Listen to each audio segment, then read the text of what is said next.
Hello, happy Monday. This is an email from Lisa, and Lisa says, I'm in recovery from a 34-year battle with anorexia. My anorexic thinking and behaviour started when I was 17 years old, and I'm now 52, so my poor brain and body have a tremendous amount of healing to do. I do believe I can recover, even after all this time, but I have a couple of roadblocks that my disordered brain has thrown at me. Number one, I have extremely strong anxiety reaction to feeling my body growing larger. When I feel my stomach growing and my body feels heavier in general, I freak out and go back to some of my compensatory behaviours. I know I need to gain weight in order to feel better, and I want to do so, but this physical sensation of growing is presenting an obstacle that has me stuck. Number two, I've gone through menopause and I realise my metabolism has probably slowed some, so I'm afraid to eat without restriction because I know that what I might eat might cause a high weight gain. I've heard and read that older people don't need as many calories, and it can cause continual weight gain if people eat in an unrestricted manner. I want my body to reach a healthy weight, but I don't want to grow continually. I realise my brain is disordered, and I don't think rationally many times. But these two issues have been major blocks to me going all in and embracing full recovery. I don't want to live now as a low-functioning anorexic any longer, and I would love to a Karen kick up the arse to push me a bit, Lisa. Well, Lisa, both of these questions all cycle round, and they're both to do with fear of weight gain. And if you said you have 34 years of having anorexia, 34 years that started when you were 17 years old, you started to have anorexic thought patterns.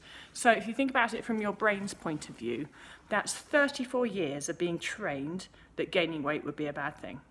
Every single time you've restricted food has been a data point, a training point for your brain to say, gaining weight is a bad thing. Every time that you've done any behaviour that's sort of about body weight suppression, you taught your brain that weight gain would be a bad thing. And so that's many years, and probably daily, probably multiple times daily, probably every hour, you've done something that's taught your brain that weight gain would be a bad thing. And so it's absolutely no wonder, is it, that as you start to feel your body gain weight, your brain freaks out about it. Of course it does. You've taught your brain that weight gain would be a bad thing. And so this is why for body image stuff, rewiring that fear of weight gain is critically important, because if you don't, your brain is going to continue to think that weight gain is a bad thing, and of course it's going to freak out when that happens. And so part of recovery, critical part of recovery, is rewiring the idea that your brain has that being at a suppressed body weight is better than being at an unsuppressed body weight. You've got to rewire your fat phobia. And the way that you do that is via your actions. And I know it's 34 years worth of wiring to be scared of weight gain, but it doesn't take 34 years to unwire it, thank God, because our brains are really good at learning new things, even when you're 52. So it means, though, that you have to be really consistent, and you have to not do any action that might inform your brain or cause your brain to come to the conclusion that weight gain would be a bad thing. Now, I know that you are going to be saying, but I don't believe, I can't because my brain is screaming at you. I'm not expecting your brain to change its mind, because your brain won't change its mind until your actions are consistent that weight gain is nothing to be afraid of. So you have to force yourself to act in a certain way, regardless of what your belief system is, regardless of what your brain says about it. I just wrote a book about this. I haven't published it yet, but I will do soon. I can't tell you what's going to be called because I haven't yet decided. But it's going to be something along the lines of neural rewiring for eating disorder recovery. It's a very, very creative title that I just gave that book. Anyway, so both of your questions, the one, like that story about, I've hit the menopause, so I'm going to gain weight real quicker. It's just a fear-based of weight gain story that your brain's telling you.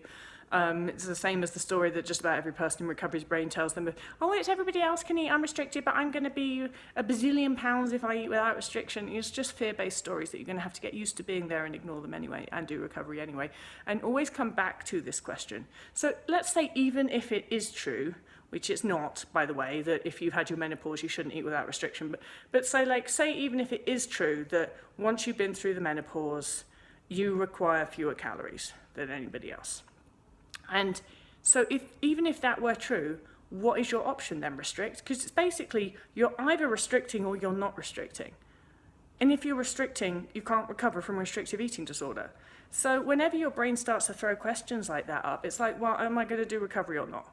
Because if I'm doing recovery, then restriction isn't an option. So I just let go of that story and let it fester somewhere else and not keep going back to it and wondering if I'm doing the right thing or not.